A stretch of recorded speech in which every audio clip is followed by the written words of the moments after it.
Nous allons parler d'un sujet absolument occulté dans la littérature ésotérique, celui des hommes soleil. Cherchez dans votre moteur de recherche. Il n'y a rien, sauf pour évoquer brièvement les pétroglyphes, des dessins symboliques gravés sur de la pierre. Note, quand nous parlons d'homme soleil, nous parlons en fait d'être humain soleil. Pour les fans du genre, libre à vous d'ajouter les femmes soleil si ça vous chante, ou pour mettre tout le monde d'accord, de parler d'être solaire. Le plus important site de pétroglyphes se trouve au Kazakhstan, à Tamgali. Dans ce site sont recensés 28 hommes soleil. Ces représentations dateraient de l'âge de bronze, plus de 2000 ans avant JC. Quelles sont les origines de l'être humain ? Les créationnistes, tout comme les darwiniens, ont un gros problème, car il existe une fracture inexplicable dans l'évolution. Une transition brutale de la quadrupédie à la bipédie. L'homme serait-il un organisme génétiquement modifié, fabriqué par des êtres venus des étoiles, des êtres appelés dieux par les premiers Homo sapiens, des Elohim? C'est la théorie des anciens astronautes éclairée depuis peu par le philologue Mauro Biglino, un chercheur célèbre en Italie et pratiquement inconnu en France. Faut dire que le monsieur dérange autant les religieux que les athées zététiciens. LOL. À l'époque de Sumer, il y a plus de 5000 ans, certains de ces nouveaux humains plus éclairés que les autres, peut-être choisis comme élus, ont compris leur origine et fondé une fraternité appelée la confrérie du serpent. Il s'agit là de la première société secrète de l'humanité. Ces initiés seraient-ils les ancêtres des fameux Illuminati ? On les retrouve dans les hauts grades de la franc-maçonnerie internationale. Ils vouent secrètement un culte à Yahvé, le chef des Elohim, et souhaitent la reconstruction du temple de Salomon et établir non seulement un ordre, mais aussi une religion mondiale unifiée. Mais d'autres initiés qui eux aussi savaient qui nous avait créés, et que ce n'étaient pas des dieux, mais des alliances, beaucoup plus évolués que les humains, mais en aucun cas des dieux. Pour cela, pas question d'adorer un créateur extraterrestre aussi évolué qu'il puisse être, mais au contraire renouer avec la source divine à l'origine de tout, une source lumineuse comme un soleil. Ainsi sont apparus les hommes soleil, les premiers gnostiques de l'histoire. Un mot sur les civilisations précolombiennes d'Amérique du Sud, genre Maya et Inca. Ces peuples, avant l'arrivée de Christophe Colomb et des conquistadors, n'ont pas connu les religions abrahamiques, mais leurs vieilles légendes relatent des visiteurs venus des étoiles qui les auraient créés. Comme les anciens Égyptiens, ils ont construit des pyramides et adoré d'étranges dieux solaires. Voilà, il fallait dresser le cadre général historique avant d'aborder le mystère de ces hommes soleil que j'ai rencontrés tout au long de mon parcours gnostique. Je tiens à préciser que les explications et découvertes que je vais développer n'engagent que moi. Libre à vous de les accepter, les compléter ou les rejeter. Je ne verse pas dans le prosélytisme, je ne suis qu'un petit myste gnostique, étudiant en mystère, comme on disait du temps des mystères d'Éleusis. Commençons par le zoroastrisme, la plus ancienne des religions révélées. Elle prend ses sources dans les très lointaines croyances des peuples indo-aryens. À l'origine un dieu solaire appelé Mitra par les Perses. Mitra deviendra Ahura Mazda, dieu unique des peuples mèdes et perses de l'Antiquité qui vivaient sur le territoire actuel de l'Iran. Le zoroastrisme, appelé aussi mazdéisme, tire son nom du prophète Zoroastre, 7e siècle avant JC, nom grec de Zarathustra. C'est une religion monothéiste qui ne vénère donc qu'un seul dieu, tout en acceptant un dualisme opposant la lumière aux ténèbres, le bien au mal, la vérité au mensonge. Les prêtres de la religion des Mèdes s'appelaient mages. On les retrouve dans la légende de Noël sous le nom de rois mages. Le jour de Noël, le 25 décembre, juste après le solstice d'hiver, est en fait la fête du soleil invaincu, Sol Invictus, et célèbre la naissance du dieu Mitra, dieu solaire, dieu de la lumière, devenu par la suite Ahura Mazda. Et chose curieuse, le mazdéisme protégeait les bœufs et les chiens et massacrait systématiquement les reptiles. Tiens, les reptiles ce sont des serpents. Serait-ce une revanche contre la confrérie du serpent ? Restons en Iran avec un autre fondateur d'une immense religion lumineuse aujourd'hui disparue, Mani, né en 216 après J.C. Le manichéisme était une religion d'un dualisme absolu, le bien contre le mal. Elle détient le record peu enviable d'avoir été la religion la plus persécutée de toute l'histoire et dans tous les pays où elle s'était implantée. Cette religion finit par disparaître assez rapidement en Europe et vers 1300 en Chine, où Mani était considéré comme un Bouddha de lumière. Une religion non violente, qui, il faut le souligner, ne s'est jamais rendue coupable d'aucun crime commis en son nom. Aucune autre religion passée ou présente ne peut en dire autant. C'était un syncrétisme de bouddhisme, de zoroastrisme et de christianisme. Mani était persuadé d'être le sceau des prophètes. Bouddha, Zoroastre et Jésus. Moïse n'était jamais cité. Tiens, encore.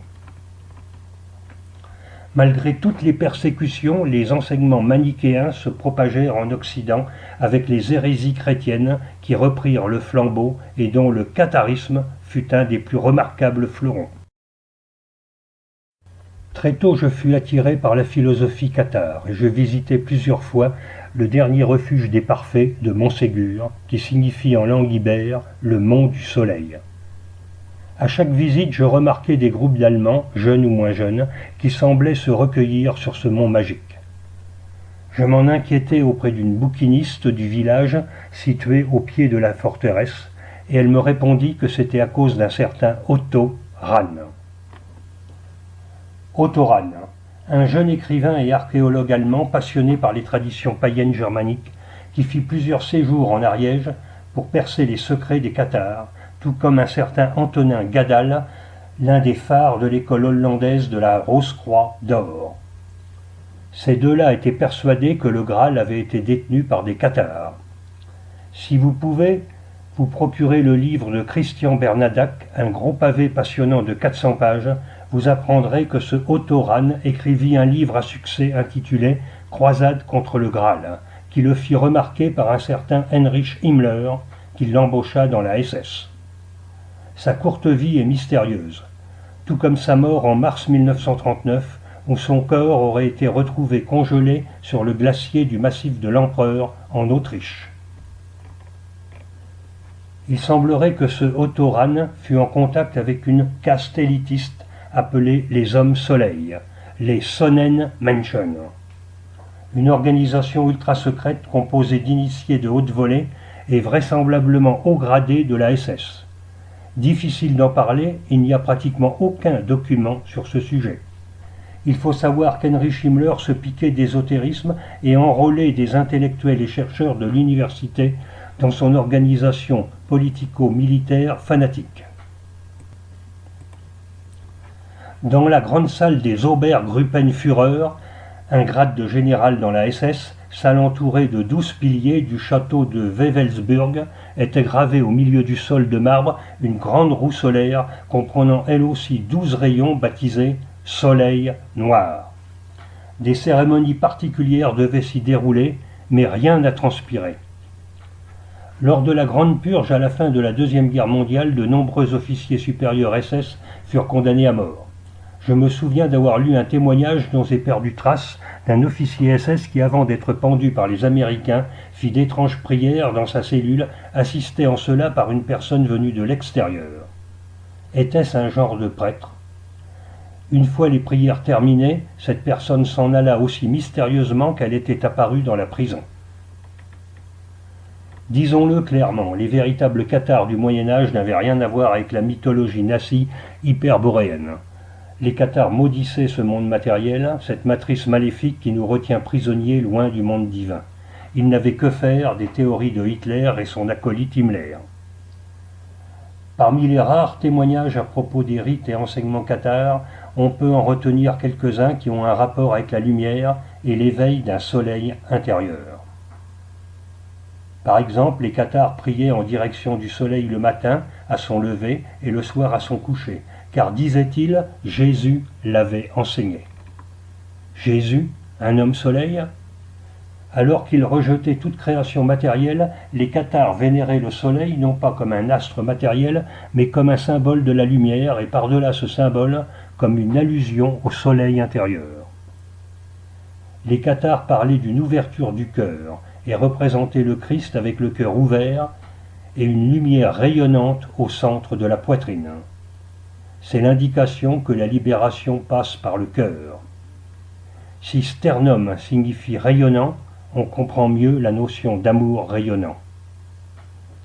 On peut voir ce genre de représentation sur des vitraux de cathédrales, preuve que les compagnons bâtisseurs connaissaient l'enseignement du christianisme primitif.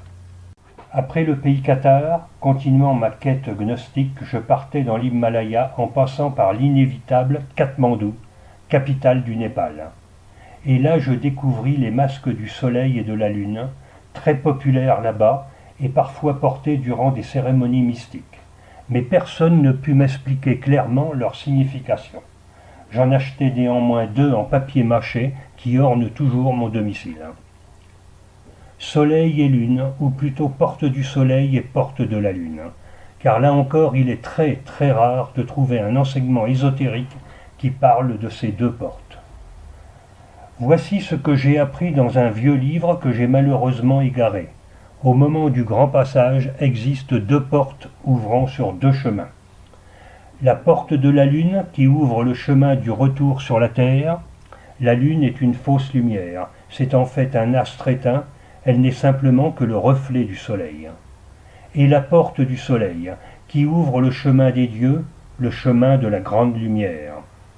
La porte de l'amour divin et le retour au paradis perdu dans le monde non manifesté. L'image montre la porte métallique de la tour Soyembika avec un soleil d'or et de lune du Kremlin de Kazan dans la République du Tatarstan, au nord du Kazakhstan, là où l'on trouve des pétroglyphes d'homme-soleil. Connexion encore. Soleil, notre libération, et lune, notre soumission à la matrice. Si vous voulez en savoir plus, lisez notre e-book Gnostique, un PDF à télécharger dont le lien est donné en description. Profitez, c'est totalement gratuit, comme tout sur cette chaîne. Pas de Tipeee, pas de Paypal et de tralala. Bonne lecture. Bon alors au final, c'est quoi ces hommes soleil? Il semble que nous recevions de très brefs messages de leur part pour nous signifier que tout ce que nous vivons est illusion. Ce ne sont pas des intuitions mais des fulgurances qui nous arrivent hors du mental, hors de la matrice. Une amie douée de médiumnité me disait que ce n'étaient pas des entités ni des guides, entre guillemets, qui pullulent dans la matrice. Ayant reçu un jour une de ces fulgurances, elle demanda instinctivement « Qui es-tu » Et elle reçut comme réponse « Je suis une onde ». Bon ben, Titakara quoi. C'est sur ce mot de Titakara que se termine le gros pavé de Christian Bernadac, Montségur et le Graal. Il cite une phrase énigmatique d'Otoran tirée de son livre La cour de Lucifer. Titakara est un vieux mot indien qui signifie celui qui a trouvé un gué. Il s'applique à ceux qui ont découvert ce que d'autres cherchent en vain, un gué, un passage vers l'au-delà.